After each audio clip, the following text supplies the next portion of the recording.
Thank you for joining us on Mr. Meaningful Work Retain, a big energy conversation about engaging and retaining your people.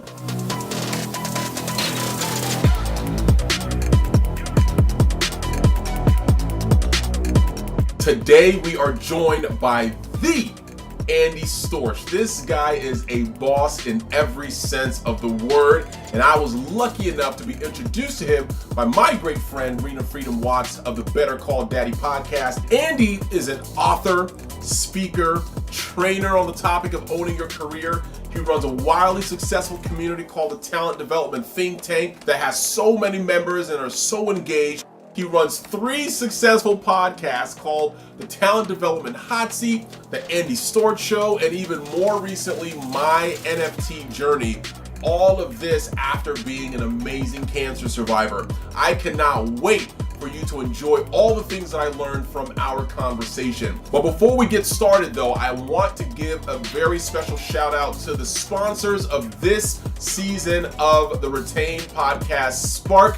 They are an engagement and recognition tool, and we all know that engagement and recognition is at the core of reducing turnover and increasing retention. And Spark has found the magic sauce that blends industry-verified research, human-centeredness, and cutting-edge technology to help leaders connect with their teams in ways that inspire them to stay.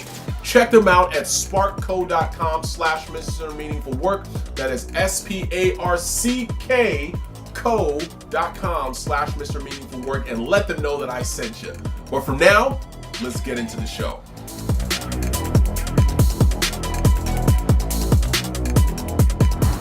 All right, so I am here with the well-traveled, the well-connected, dude, you are probably like one of the most connected people that I've ever run into in the talent development space. Would you agree that you are the most connected person that you know?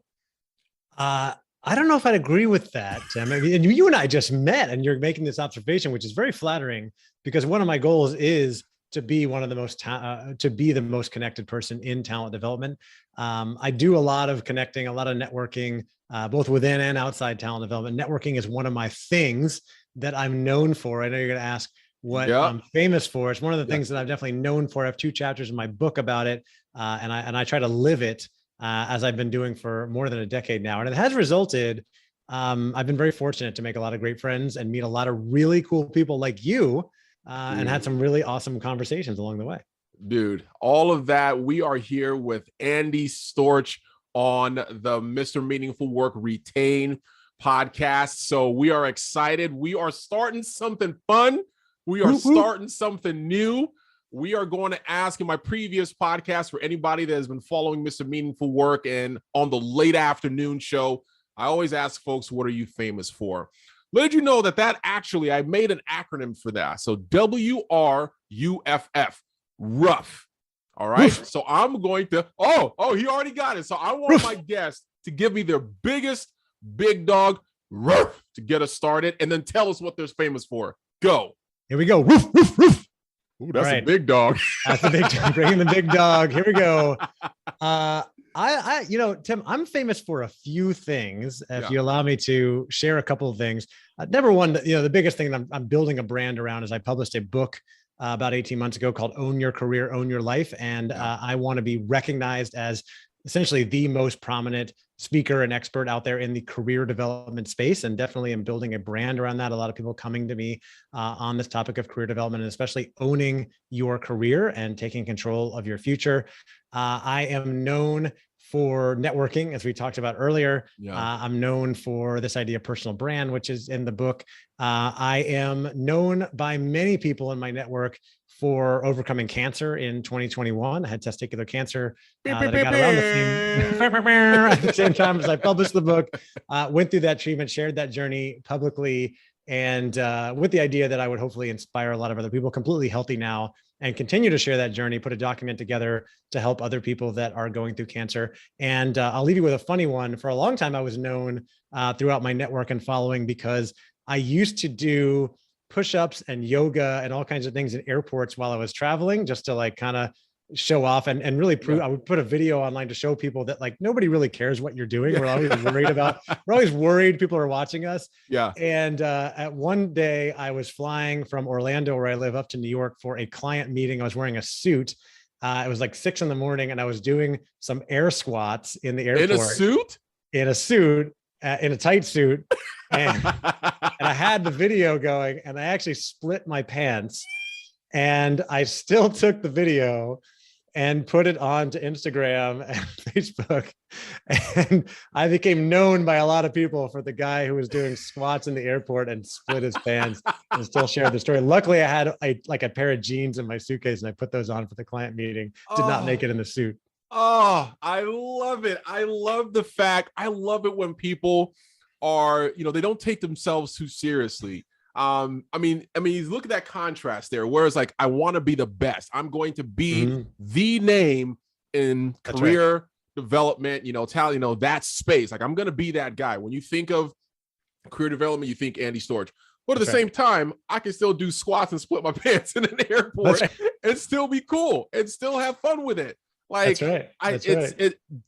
my leader at Adventist Health always says 2 things can be true at the same time. And I think that's that, man. And if we can't have fun in life, then, and laugh a little bit, then, what's the point? So I try to have a lot of fun with these things. In fact, you and I were talking about, I recently took a trip to London for a conference, and I flew through for like a couple days, and I flew back through the Frankfurt airport in Frankfurt, Germany. And I had done this like push-ups and yoga in the Frankfurt airport 3 years ago, back before traveling, we were traveling. So I went for it again this time and did some yoga, where there are hundreds of people around, and you look at the video, like nobody's watching me, which I do just to prove that like, we think that, we're so worried about what people think about us. And most of the time everybody's focused on their own thing. Yeah. Everybody's in their own world. One of the things, I was talking to some students in Nebraska a few weeks ago, and I was asking the question, hey, what are you famous for? And one of the girls says that she does a lot of TikTok and she does a lot of Instagram. And I asked the whole class, I was like, I told them one of my favorite things to do is to see TikTokers in the wild. Like, like they got the phone out and they're like doing something. Yes. But the funny thing, like when you find there is such a level of conscious, like they're looking like this is like, oh, this is, who's looking, like who's seeing, like, am I doing this thing right? Like they're either trying to like be in a secret corner somewhere. It is kind of funny that the juxtaposition there, like they're creating something that they're hoping that thousands or maybe even millions of people while they're online, doing it, and yet while they're doing, they're looking around like, I hope nobody near me sees me doing this and laughs at me. What does that say? Like, I'm sure there's a whole case study that can be done about that perspective. The psychology and the fear of judgment and everything. When like I see someone, I'm like, oh, what are you doing? Like, let me get involved in this. Yeah, exactly. Just photobomb, and it's like, I can get in on that dance too. Come on. Yeah, exactly. That's good. Well, thank you so much. So another thing that we're going to be doing, so we're going to be talking about retention. So that's the whole point of this Retain podcast, taking some of the principles that we've learned over the last little bit on meaningful work, but targeting it, trying to help HR leaders, people leaders create teams that are motivated to stay, like talking about engagement, talking about, what are some of the best practices around that.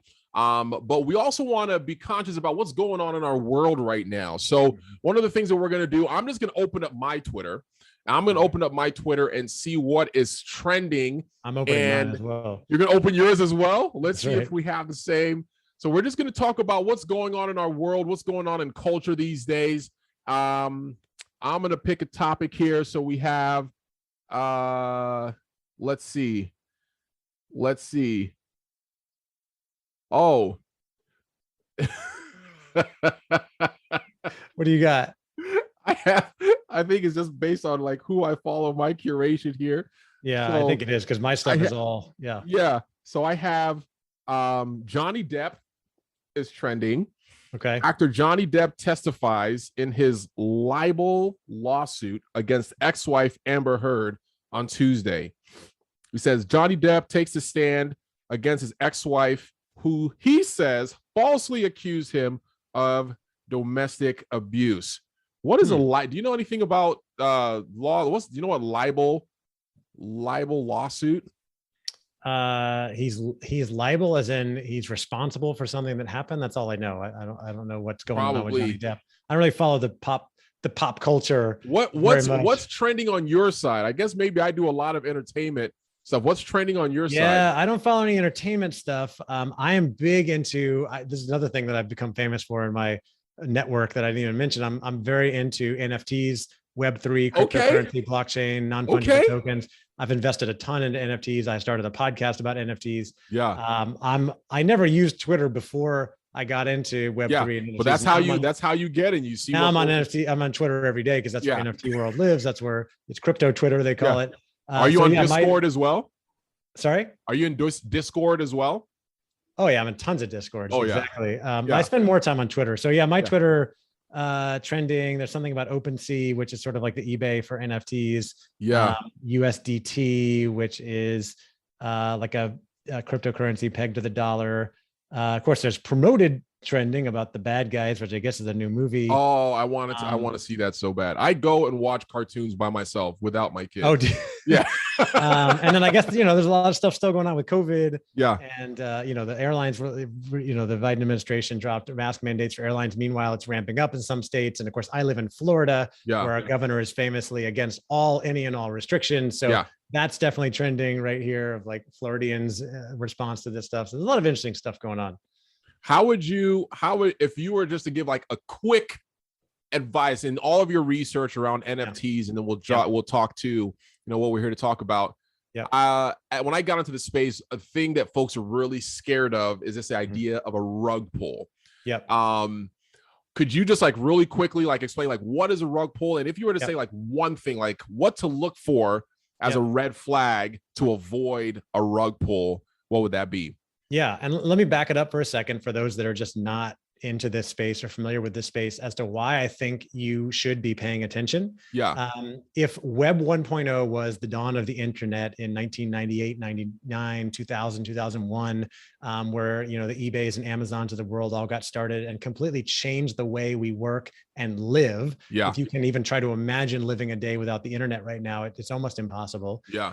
Web 2.0 was the dawn of social media, right? Facebook, Instagram, Twitter, the way we essentially communicate and network and meet people. I think you and I met on LinkedIn, or it was through a connection on LinkedIn. Yeah.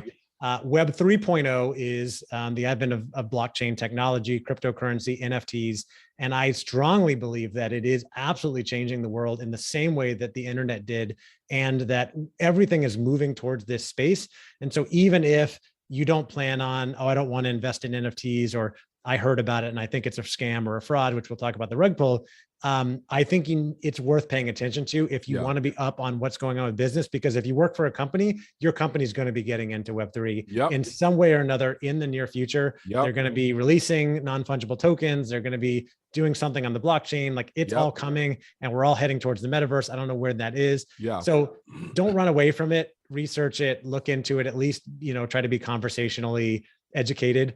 I've invested a lot in NFTs. It's the wild, wild west. There's tons and tons of scams. You really do have to be careful. So a rug pull, if you imagine someone pulling the rug out from under you, right, in a physical fashion, in NFT world means that someone put something up to try to get money from you, and then they ran away with your money. The project was a scam. The thing you invested in didn't exist. Or, they set it up as kind of really what's called a cash grab. Like they just wanted to make money, and then the founders disappear, run away. And there's really not much you can do about it. Right. Yeah. So the way you protect yourself from things like that, and it's not foolproof, but they always say, do your own research. DYOR is very popular in the NFT world. Follow, talk to other people on Twitter and Discord, see what's going on, do research on the founders. There's a whole trend right now where a lot of founders of projects and companies are anonymous in Web3, something that we never saw in, Web 1 and Web 2.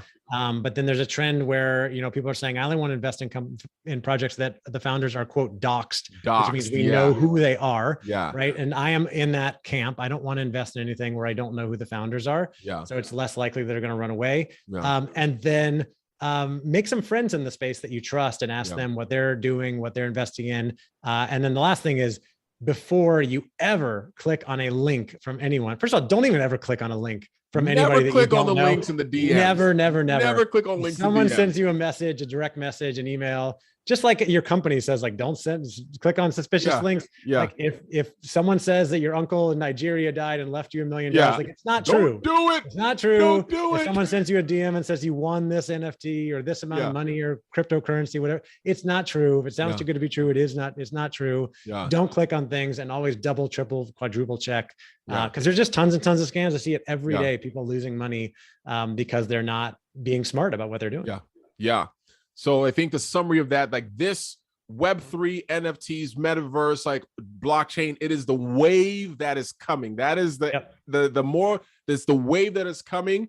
But do your research, be careful, create connections, build a network, and then see how you want to, dip your toes, dip your feet, and jump in there. But it's coming, whether you like it or not. You can be at this part of the curve, here in the curve, or wait till it hits, on the other end. And I know we're gonna talk about culture and retention, but if people want to do more research, they want to learn more, I do have a podcast called My NFT Journey. I started it in November. We're about 45 episodes in, I think, depending on when you publish this. Nice. And I cover a lot of the basics. I have interviews with people covering a lot of the basics, sharing their journeys, and you can just listen to that and learn. You don't have to go buy anything, but it's good to be aware. My NFT Journey. You guys go check that out. Andy is out here dropping the gems, dropping his experience. Thank you so much.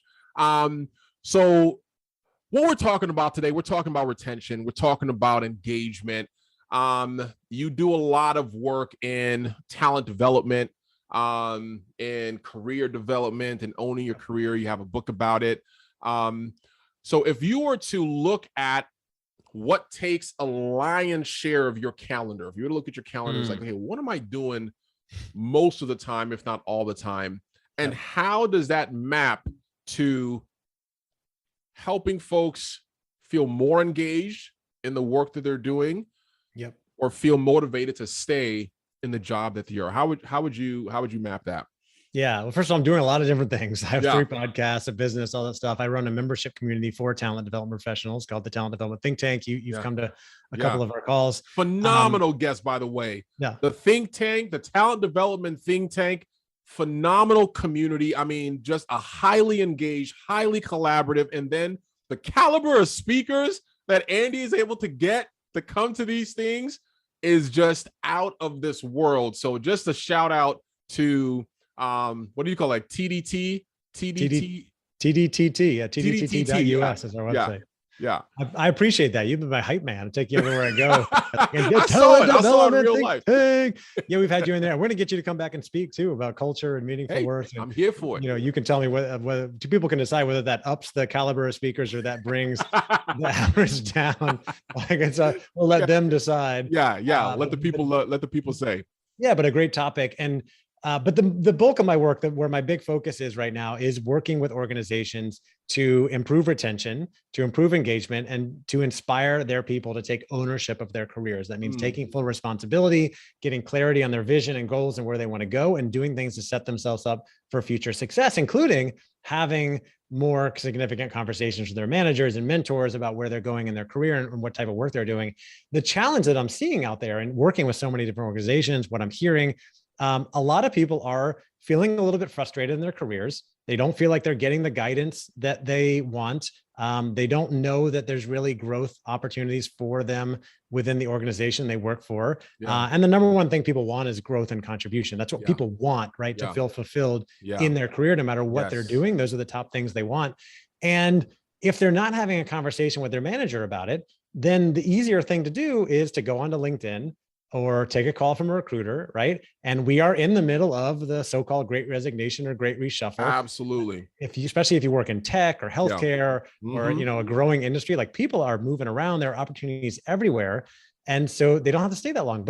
But if they were to take the time to get intentional and get clarity about what they wanted to do and have that conversation with their manager or someone in their company, what we find is like, many of these companies, especially if it's a bigger company with say 5, 10,000 plus employees, there are so many opportunities to do different things. And the company could keep them if they could engage them in that conversation. So that's my mission right now, is to inspire more people to take ownership of their careers and to find fulfilling and meaningful work, to borrow from what you're doing, because everybody does different things. They have different dreams. Not everybody wants to be an entrepreneur like I am, but I think everybody wants and deserves to have a happy life and a fulfilling career. Very interesting point. Would you say that the onus rests on the individual or the associate or the frontline person in taking ownership? Like, hey, how do I find these different opportunities, to grow, to develop? Or is that the responsibility of the leader? Like, who should own that? Yeah, I think it's 50-50 between, or even you could say a third between the individual, the manager, and the company, right? Because we want the individuals to take ownership of their career, take responsibility to figure out where you want to go. But most of the time, if you don't have support from your manager or the organization, you're not going to be able to do anything, right? I have a personal story from my own career. More than a decade ago, I worked for an insurance company, and I wasn't that fulfilled in the role. I was in a role as a data analyst, and it wasn't really fitting my strengths. I figured I was more of a people person. And I went to my manager and I brought this up and said, I think it might be beneficial for both sides if I spent more time in the field working with agents and using my people skills. And he basically said, no, get back to work. Right. And there was nothing else I could do. Right. And so at that point, I'm actually grateful he did, because I knew that I couldn't stay there and I needed to move on. And that led me to find a new opportunity that turned out to be my dream job and career after that. So it worked out quite well, led me to get, to where I am today. Wow. But as I tell people all the time, if he had said, yeah, let's figure that out, let's create something for you, I might still be working there today. And that was like 13 years ago. Right. So there's a lot of opportunity for companies and organizations to support people. I think the employees, the associates, need to take responsibility for where they're going to go and not just wait for other people. But they need support from their managers. And of course, people want to work for organizations that are providing them with development opportunities, growth opportunities, to say, hey, Tim, here's a class that you could take to improve your skills. Or I know you've been working in this role for 2 years. You might be getting bored. Here's a rotation. Here's something else you could be doing. Here's a new challenge for you. So I think everybody needs to be involved in this.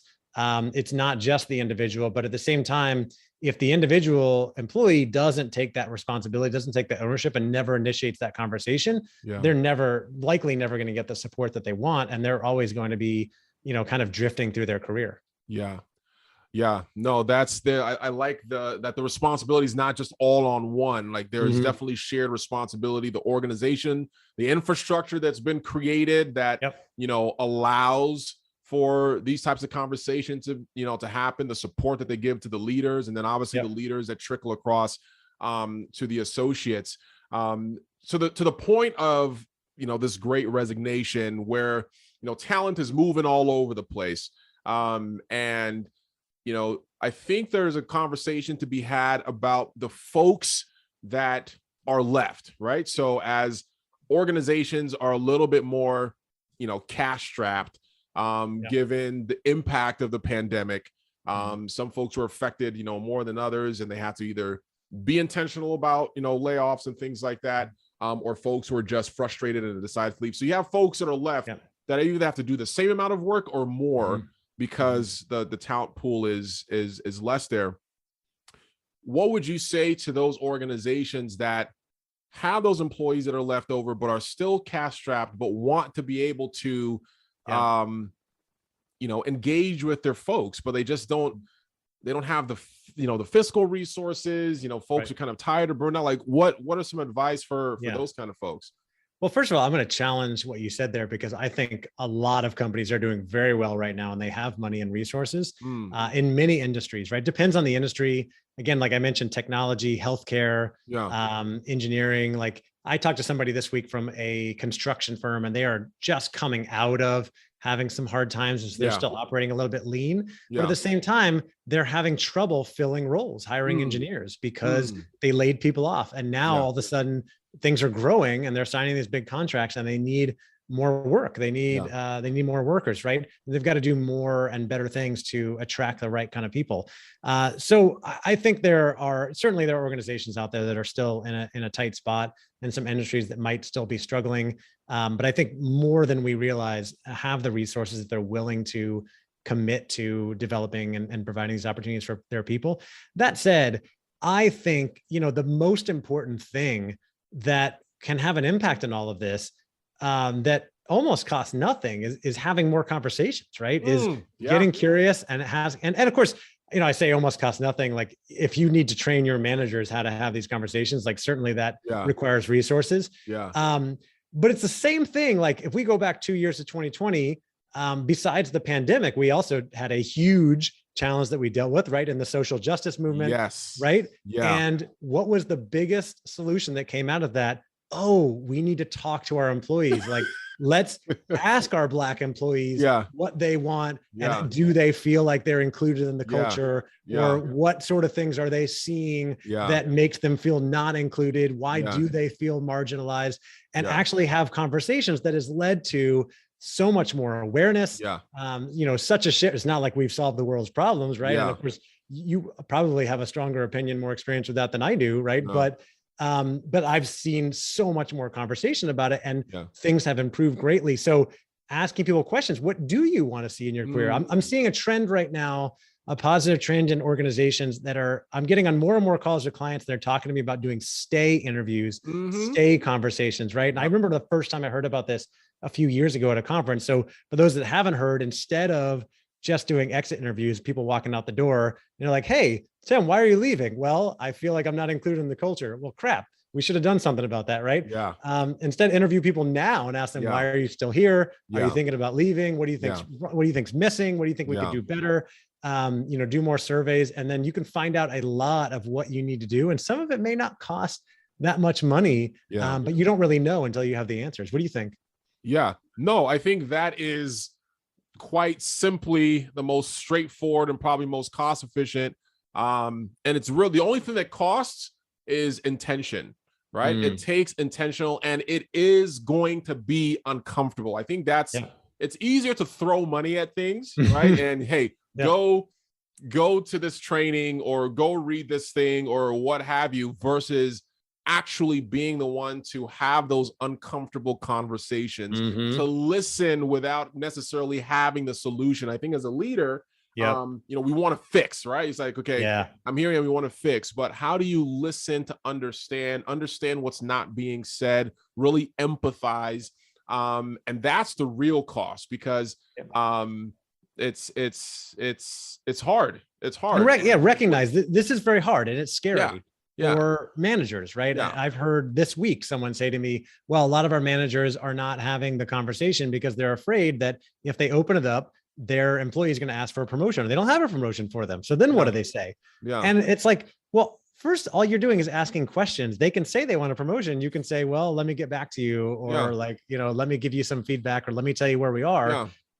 You could be honest about the situation, but you don't even know what they want until you ask that question. Maybe they don't care about a promotion. I talked to somebody else this week or last week who told me, I have no interest in a promotion or my boss's job. I want to do what I'm doing right now. And there's a lot of people like that. Yes. And I think trust allows for what those conversations do, what those active listening, two-way conversations do, is that it builds trust, and trust gives a lot of grace, right? So yes, somebody might be looking for a promotion, might be looking for the next step, but based on the conversations, based on the trust that is given and that is received, they can understand, okay, I see where we are as an organization, or I know like these are some of the next things that need to happen, and there's more grace that's extended, there's more time that's extended, versus someone that doesn't have that and they have to be very black and white, or feel like they're holding back a promotion, or holding back something that they feel is owed to them. So it really just opens that up. So in your book, Own Your Career, Own Your Life. First of all, how congratulations on being an author. I can't wait to put that comma next to my little title and like author. So you got that now. That's right. And I put it out there. I put it out there all the time. I let people know. I don't hide from it. I'm owning it. Which takes a little time in the beginning to get used to. Like, oh, I am an author. I wrote a book. I'm in it now. So when so as you're writing, as you're putting the chapters together, and you're thinking about, hey, what do I want folks to walk away with from this book? Like when they put this down, what are they thinking? What are they saying? What are they doing? Yeah. Well, first of all, I've walked this journey. Like I was drifting through my 20s. I had no idea what I wanted to do. I ran into many challenges. I had the experience where I asked my manager for a different type of role and was told no, right? I had Yeah. jobs after jobs that didn't fit my strengths or skills, didn't know where I was going to go. Got lucky getting into, like I mentioned, that dream job later, getting into consulting. Yeah. And then I discovered I did a lot of work starting in 2016, where I got really into personal development, a lot of work on myself, a lot of reading, hiring coaches and joining mastermind groups and going to conferences and just studying everything I could to figure out where I want to go. And I ended up designing and building a business and a career as an entrepreneur for me that was exactly what I want. That is creating a life that I love and a career that is meaningful for me, doing work, very meaningful work, right? Yeah.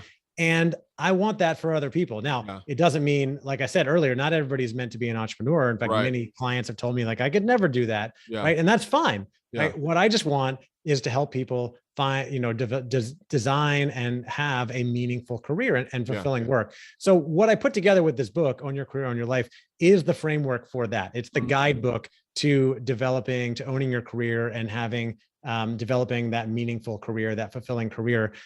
It starts with owning your career, which is setting a vision, connecting to a purpose, making a plan, setting goals, getting really intentional about how you're spending your time and going out to achieve those goals, taking responsibility and making sure that you're asking for and getting help along the way and not trying to do things on your own. The middle section of the book is about preparing for the future and the three big things that people can be doing to prepare for the future, because future of work, things are changing fast. We have no idea what might be coming around the bend. 2020 showed us that like anything can happen, right? And we just have no idea, but there are certain things we can be doing now to set ourselves up for future success. Number one is invest in continuous learning. Always be learning about new trends and things that are going on so that you don't get disrupted. You want to stay relevant to your industry, because you can't do that if you're just staying static. Number two is building your network. Going out, meeting new people, reinforcing relationships you have with people, because you never know where that next opportunity is going to come from. Almost every job and business opportunity I've gotten in my career has come from my network. And number three is building your personal brand, because your brand is essentially your reputation. It's going to help you find other opportunities in the future as well. And then the third section is about owning your life. There's a lot about mindset and developing an ownership mindset, a growth mindset to help set you up for future success, how to prioritize your time to achieve your goals, how to deal with comparison, which I think is something that many or all of us deal with, 100%. Imposter syndrome related to that.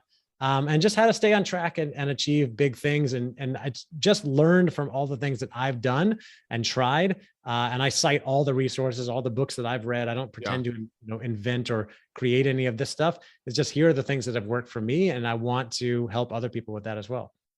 What would you say was the hardest chapter to write? I was surprised at how well this flowed. When I set out, I put a framework and outline together based on a couple of talks I had given in the previous year. And, things kind of flowed together.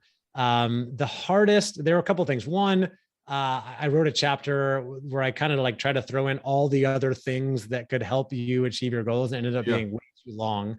And a book in and of itself. Yeah, well, that's what it was. My wife, who I gave it to my wife to review, and she came back and said, like, this chapter is a book. You're going to have to take it out and publish it as a separate book. And that hurt, right? But it was what I needed to do, because I didn't want the book to be too long, because we've all read books that are too long, or like, I'm not going to finish this. I want people to get through it and finish it. That was hard. The other one that was kind of funny is I wrote a chapter about comparison and how I've dealt with it and the things I've done to overcome comparison. As I was writing that chapter, I remember going on LinkedIn to check something out, and saw the profile of someone I've been following who had been achieving a lot of success recently, and completely went down the rabbit hole of comparing myself to them and wondering why they were getting more followers and engagement on LinkedIn than I was. Oh, man. In the middle of writing a chapter about comparison, I was like, this is ridiculous.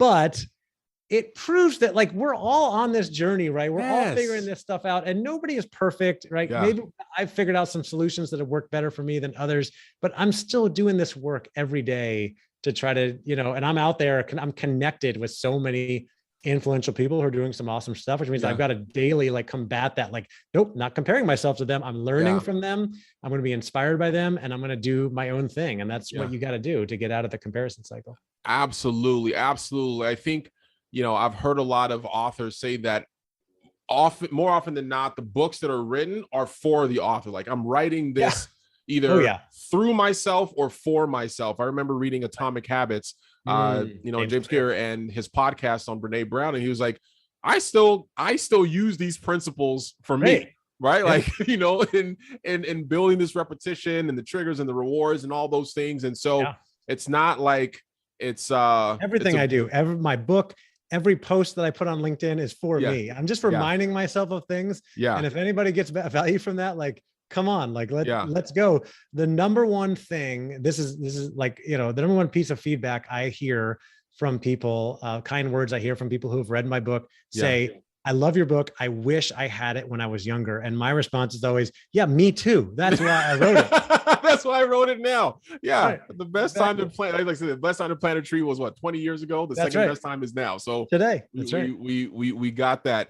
So we'll wrap up with this, Andy. Thank you so much for sharing your thoughts and insights with all the organizations that you have worked with, the individuals, the clients that you've worked with around owning their career and engagement and retention and things like that.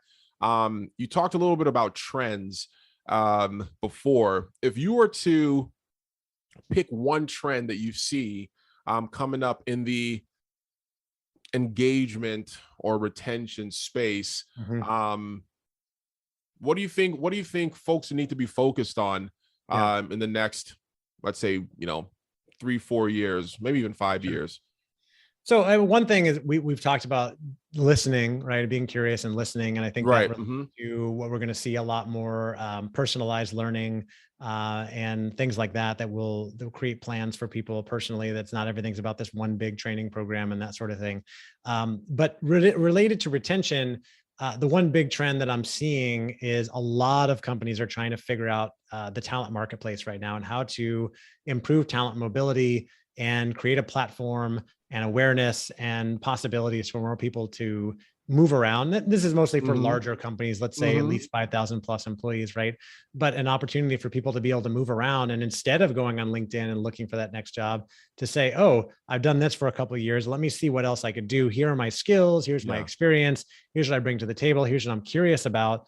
And be able to find another position inside the company that's not necessarily a promotion. Maybe it's a lateral move. People talk more about the jungle gym now instead of the ladder, but be able to find other opportunities. And there are a lot of companies that are working on figuring that out. I think it starts with the mindset and awareness and helping people really understand. And that's where I come in on owning your career. Then there's also the technology and having the platform to, help people and enable people to be able to move around. You've got to have support from leadership and managers, who are not hoarding their talent, but instead are looking for ways to empower and enable their talent to be more successful in their careers.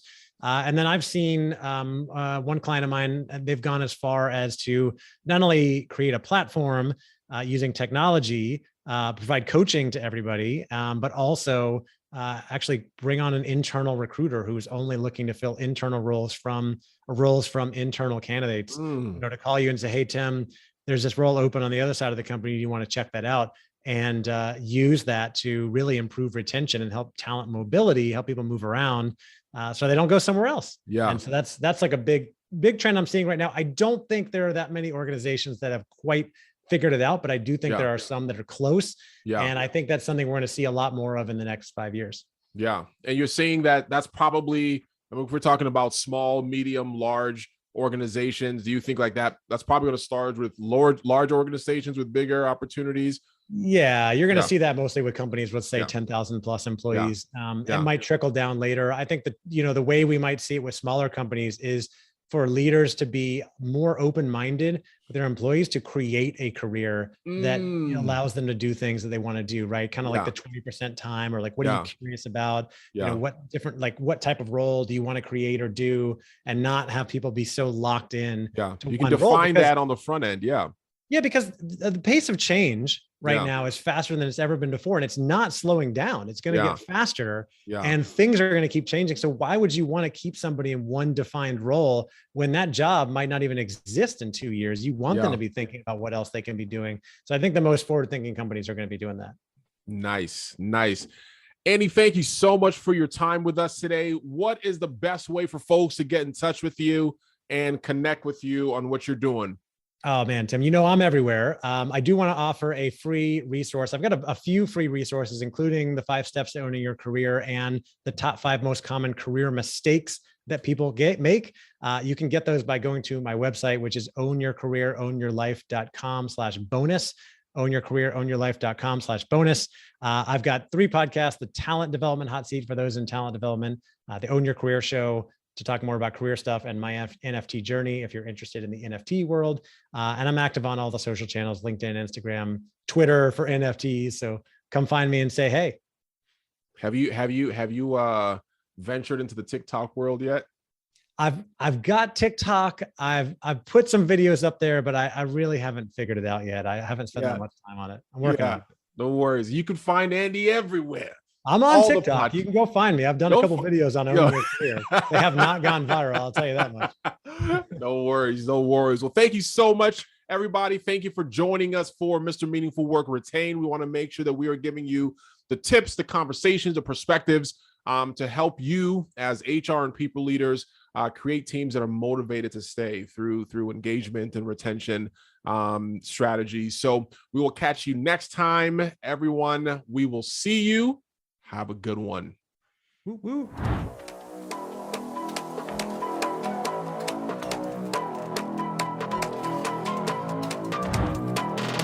Thank you so much for joining us today, and I would love to hear from you on what you found helpful from today's show, or if you have someone in your network that you would like to recognize or spark, shoot me a message at tim@mrmeaningfulwork.com, or leave a comment on the show content on LinkedIn, or send me a tweet at Mr. Meaningful Work. That's work with no O.